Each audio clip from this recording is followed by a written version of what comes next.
I've been occupied with a number of things. Some of you have been seeing some of the updates, especially with the Meiran stuff. But I'll come back to that.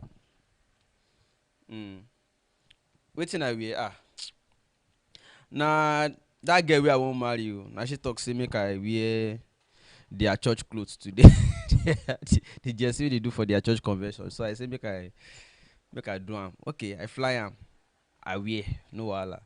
So many water don't pass on that bridge in the few days when I never seen me online. Thanks to some of you that have been checking on me. How far we have not been seeing your update. What's going on? What's happening? Yeah. So today I decided not to do it in form of reading newspapers, just to see if I can chunk a number of things we have not dealt with since I was away. So but let me start with the EndSARS report because that one they important. You know why? Part of the things I've been away is because I was occupied with victims of police, brutal killings and all that. Well, um, the first thing is a lot of people have been asking, oh, we have not heard from Lai Mohammed, and I've seen that cap trending already. You know that cap, that infamous. Sorry, I don't want to say infamous cap.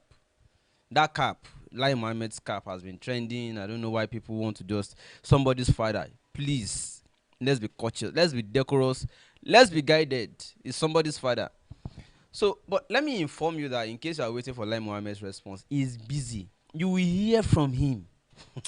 You will hear. But at least before we hear from Lai Mohammed, can we already begin to allow the people whose freedom were cut, whose freedoms were denied because of these things, people like DJ Switch and Co, can we already allow these people their freedom again to return to circulation? Because at the end of the day, Nigeria allows criminals to move around, and they make us demonize heroes.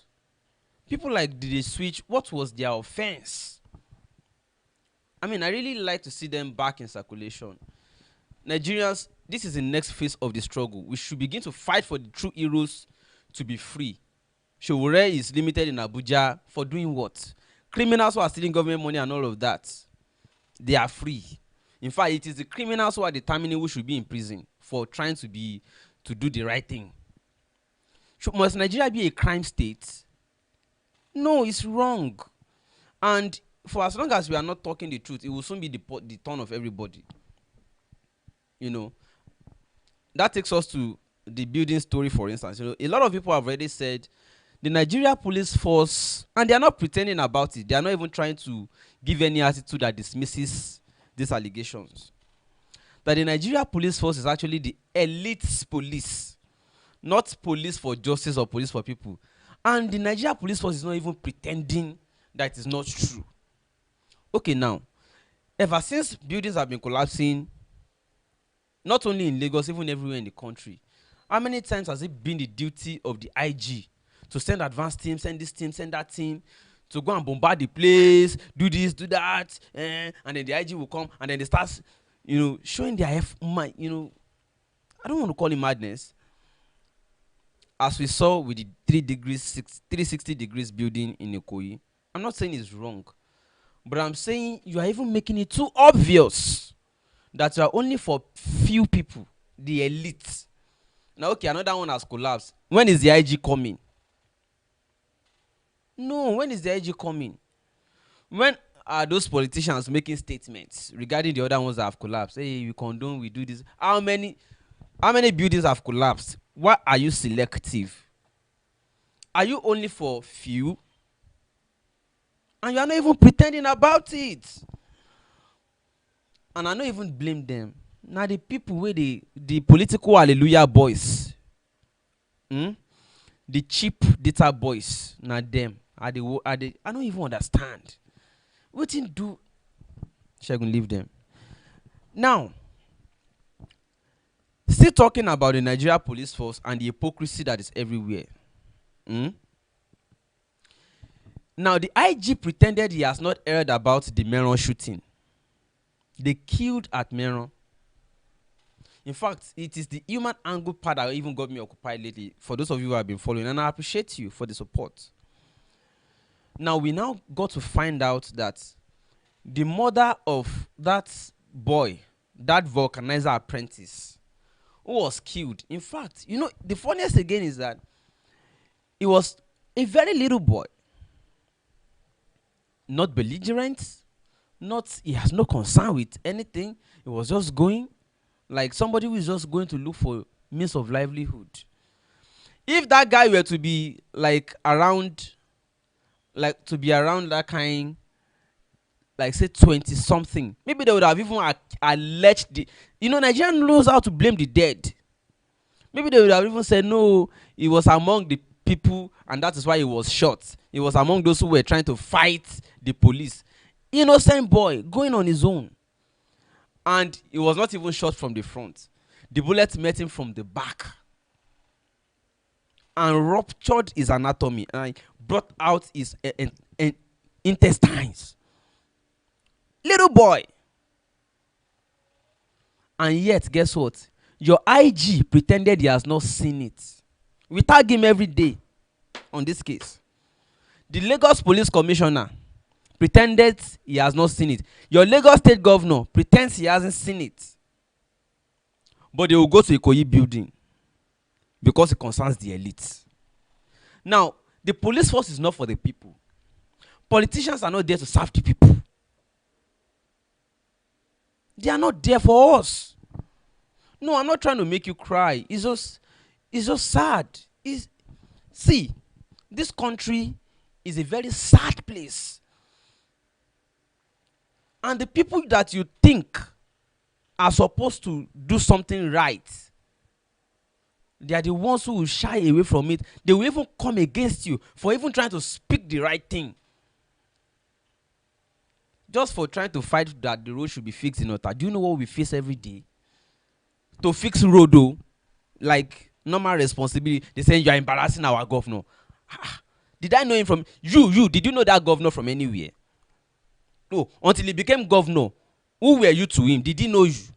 Or did you know him? You see, okay, now he is already there. Okay, he's now in power. You people that are OG, diers for governors. The funniest thing again is, the moment those people leave office, before they even leave office, the moment they lose position now, I give you an instance in Dagada. Some guys who were like, Ambode second time is sure, nothing will there. Ambode till I die. Pasting Ambode's poster everywhere. The day the party denied Ambode's second time ticket, they didn't know someone from anywhere. They were the ones who started pasting Sanwo-Olu's, overlaying Sanwo-Olu's poster on that of Ambode and tearing Ambode's off. Just yesterday, they were like, no, Ambode is the best thing to have ever happened to Lagos. Just because the party denied him ticket, this morning, they don't become Sanwo-Olu's family member. You understand? We are fighting that they should fix road. If they fix the road, is it only Segun that will pass on the road? But you will see the minions defending. You see, that's why when we say these things, some people think we say it because we hate, or we don't hate. We are saying this is your responsibility. Okay, people, let's assume people voted you, no rigging. Okay, people voted you for this purpose.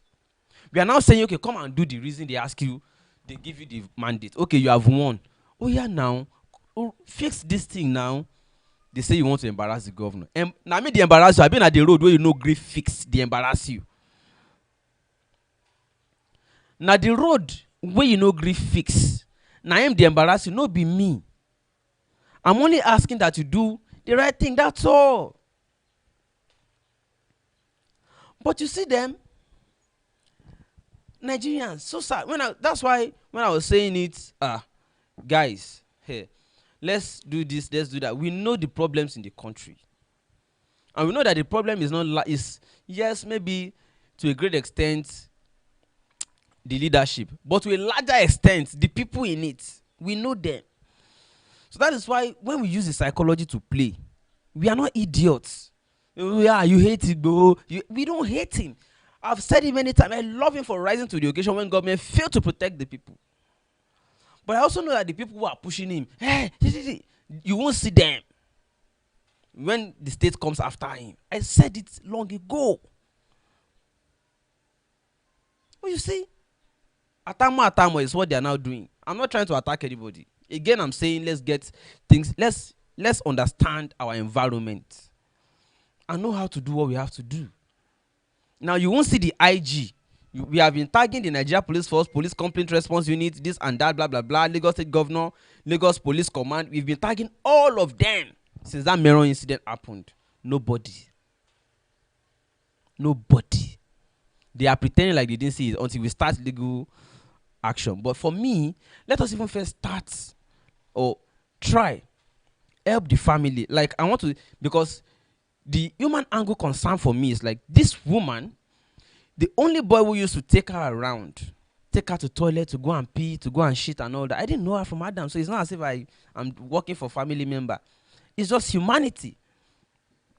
The boy who used to help the woman around is the one that has now been killed. So the woman can't even see. She can't even move around.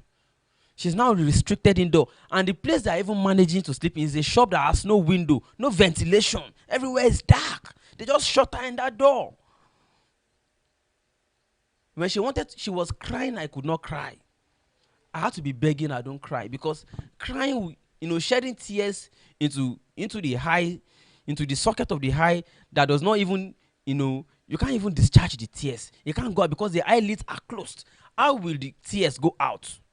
That one will now be adding to the problem inside the eye, like compounding the problem. So I was begging her seriously. So I had to start mobilizing. Who can help? Who can help? Let's try to help this woman open the eyes. Even if it's just to, surgically just rip the lids open, and then whatever we now see, then let's now begin to manage the remaining. At least, let's make efforts. Help the man also get his, because I've been the one driving them around ever since that day. Drive them to clinic, drive them everywhere, helping them to see this. Then we need to get them a good location, accommodation too. Thanks to the good Samaritan God has been using. A woman, she doesn't like to be mentioned, gave us money. Said, okay, then we have been able to fix the marijuana and then get another apartment for them. But then we now need to help them open the eyes. Now, where's the IG?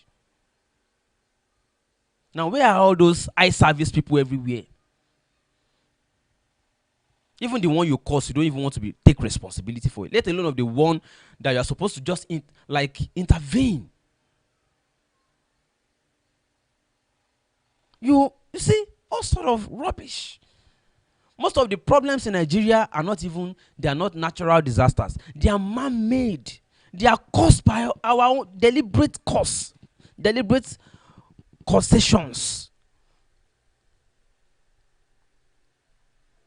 We have to help the man fix his marijuana so that when I'm not around, he could use his marijuana to take the wife to go and meet, medical appointments, because we are going from place to place looking for where the cheapest coat we have got for the eye to be open now is 450K. We need to start raising funds for that too. Yes, the only concern they have is the elite building in Ikoyi and the burial of Musa Dangote. Even when they are not tagged in that story, they look for it by themselves. The one we concern them because they are elite. No waiting can they pay me pass, eh? The people who not even there among the elites, we're supposed to look out for themselves. See the way elites are looking out for themselves. Oh. Davido typed his account number on the screen, and in less than 10 minutes, over 10 million naira kilo day. But there are people who need just 1,000 naira on your street. The people who are donating these funds, look at the hypocrisy. Donating these funds in your streets. I have people on their street who have not eaten that day. 500 naira they cannot give. But they want to show off. Elites look out for themselves. But when they pay me pass, we say the poor people know they look out for themselves. The poor people, they want to be like the elites. So they abandon their own types. They abandon their own people. Like this person, I see myself in this person. Or I sympathize with the person's plight. Or I see this person and I feel like, no, it could be anybody. No. At least I have seen it and I should rise to this occasion. Nigerians don't care. They just want ibitotin dunye. Let's add more to where it is sweet. I told you the story before of how I lost a lady. You know, and I don't till today I have no regrets. I went for NYC. She took me to a big church. I told her already that I don't have a problem with people that go to church. I'm not saying don't go. But I'm saying for me, I'm a Christian, but I'm not a churchian. Simple. But occasionally, if you want us to go together, well, just to honor bond, relationship, and I will follow you. Okay, we went to that church that day. They gave us envelopes for offering. I collected. They danced, I danced. They sang praise worship, I sang. They did it, just to show her that I'm not anti-church. It's just principle, personal philosophy. Like, I believe what God sent me to do is not just about attending churches. Yeah, but I can attend just to attend. I don't have a problem. But not every time. I'm not a churchian. I'm a humanitarian. Like Jesus Christ was a humanitarian, solving people's problems. So when they raised some prayer points, I didn't answer because the prayer points did not make sense to me. She was angry. It was now time for offering time. I saw the church, a big church. Church is a provincial headquarter in Ibadan. Church that commissioners are attending. Big regional pastors are always loving to visit because they get package, they get perks when they are leaving. You know, a church where some people who pay pounds and dollars are arranged at the front. The rest of us, the ushers know where to block us and say, okay, enter here, sit here, you know. So it's not offering time. You now want me to impress your church. And I said, I don't have that much. So the way they gave me the offering, the envelope, when it was time, they sang song, Abraham blessings are mine, here is mine. The envelope, I wrap it the same way they give me, I put it back in the basket. She observed. She was angry. I didn't know until we were going. You know, babe, nice service today, thank God, blah, blah, blah. She didn't talk to me. When we now got to under bridge at Molete, I saw some beggars, mendicants. I pulled up, looked for 200 naira notes, 2 pieces from my pocket. No, it was actually even 300 naira, 200 naira and 100 naira. I saw people that were begging for money. I gave them, and I entered the car back. It was at this point she was angry. So you mean you have money in your pocket and you did not give God? I said, give God.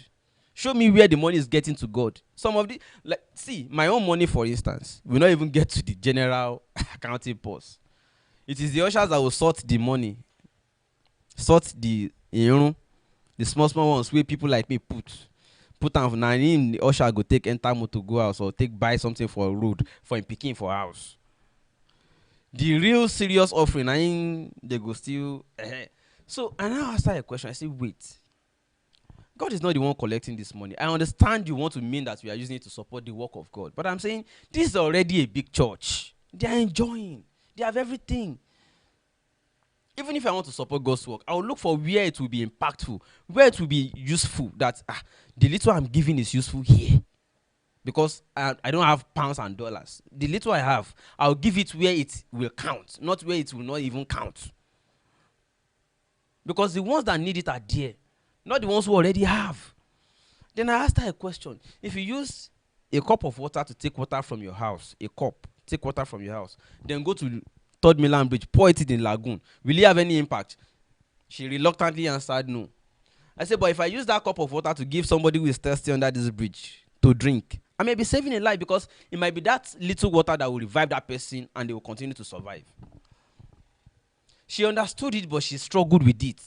She just deliberately resisted the idea. And I said, well, if that is the case, what's your decision? It was from then she started saying she didn't want the relationship anymore. Okay, fine. For ideological reasons, if you can't progress beyond this point, I understand it and I don't have a problem. I'm not going to ask a person who will pretend for ourselves every day or just trying to please. No. I'm not trying to please big men or elites in the name of working for God. No. There are people who really need these things and we should put it there. Put my resources where it is useful, where it counts. These rich people who always look out for themselves, they have the resources and whatever we give among them will not even count. So let those of us who have little look out for the poor among us and help them. Is that too much? I mean, is that not straight enough to understand? But no. You see poor people deriding poor people and praising the rich man, all because he's rich. After all, it's not as if the riches or wealth is coming to your pocket too. No. Just for praise. It's not as if he's transferring his wealth to you because you praise him. No.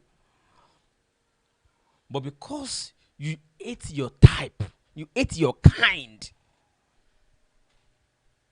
As far as I'm not the victim, you are okay. But others can be. Right? That is the country we want to build. Even if we split the country, is that what we want to build? You know, I don't know why we don't understand breakdown of simple ideological and philosophical points.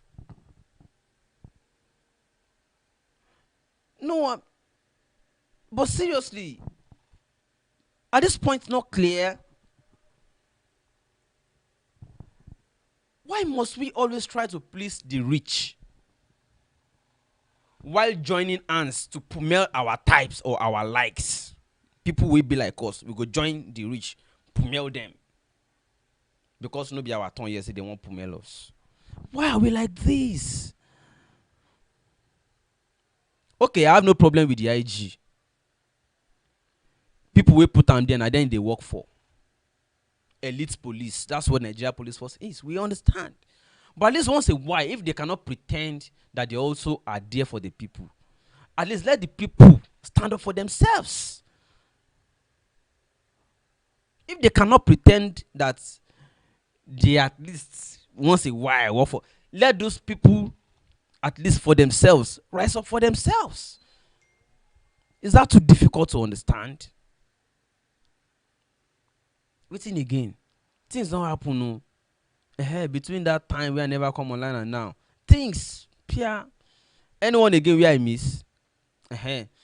So if I remember another one, I'll come out, another one, talk another thing. But you see, still talking about this building collapse issues, I beg. Make we beg ourselves. Let's start doing the right thing. Government rule different. Our own rules too different. Let's do the right thing. Don't say, because you don't like Shegun. The thing where they tell you, you better believe. Because we take pains to do findings before we say, okay, this one makes sense. Oh, yes, we should start thinking in this direction. We don't just do Iruwa because, no, I'm not doing adverts.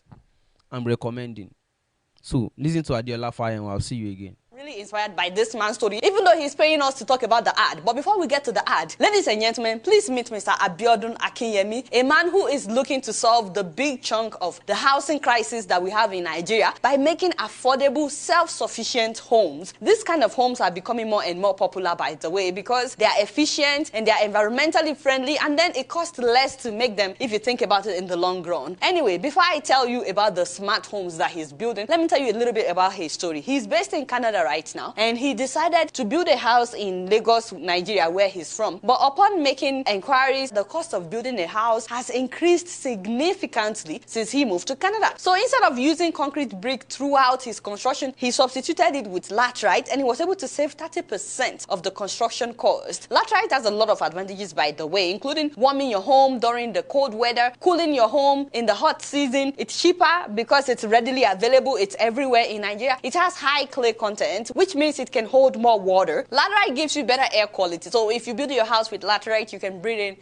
better air quality. You can even recycle it. So if you build a house with laterite and you don't like it, you can break down the house and use the brick to build another house. And that's just to name a few of the advantages. But he didn't stop at building his personal house. He decided to make his house self-sufficient, off-grid, which means that he's not going to be dependent on the electricity from the Nigerian government. So he's using solar power, and he's also not going to be using power generator, so there will be no noise noise, no air pollution. At the same time, he's not using the regular sockaway that everybody uses in Nigeria. He's disposing his own waste material by decomposing it, and he's generating his own water. So once the house is completed, he doesn't need anything from them. And this is why they call this home self-sufficient, off-grid homes. That alone inspires me. The fact that he was able to find an alternative to just spending so much money on building a house. And the fact that he doesn't have to depend on the government, he made himself a self-sufficient house. That is the inspiration for me. But then he took it a step further. So after learning from his own experience, he wants to do the same for others, except that he wants to do it better. If you see the picture of the house, you may not be too impressed by the aesthetic, but he calls this the experimental house because what he has decided to do is to now mass produce this kind of house for other people. In case anybody out there is interested in having a house that will be self-sufficient, he has bought acres of land in Lakwe beachfront in order to construct an off-grid estate. And what you guys are seeing is what he would be constructing. All these houses would not be using NEPA, and they will be constructed with laterite bricks. If anyone is interested, he's looking for 10 people, just 10 people to start out. The price starts at 34 million naira for 3 bedrooms, and you can pay in installments. He has a contract readily available, readily prepared, which you can share with your lawyer to know if that's a good deal or not. I mean, some people may feel like that's a lot of money, but it's a one-time payment that you no longer have to worry about electricity bill. You no longer have to worry about paying them to empty your sock away and stuff like that. It's a one-time payment that you know that from beginning to end, you know your house is complete and self-sufficient. Anyway, I asked him, by the way, I said, what if someone is interested right now and they decided to pay you, and along the way they decided they're no longer interested, they don't like what they are seeing? And he said to me that your money is refundable, as stated in the contract. He said he will give you back 95% of the money, and the remaining 5% is for administrative charges. He's using a system of interlocking bricks instead of the traditional style of construction. And this system results in a house that is 10 times stronger than traditionally built house, and also more terminally efficient. Each home would have its own fire system and will be conveniently located by a fire hydrant in order to make it easier for fire crews to help just in case of an emergency. We'll be building common areas that will have a gym, a playground, swimming pool, ball courts, grocery stores, and so on and so forth. And more importantly, the houses in his estate will reduce global warming and human carbon footprint. So guys, if you're interested, please check him out. This is his website.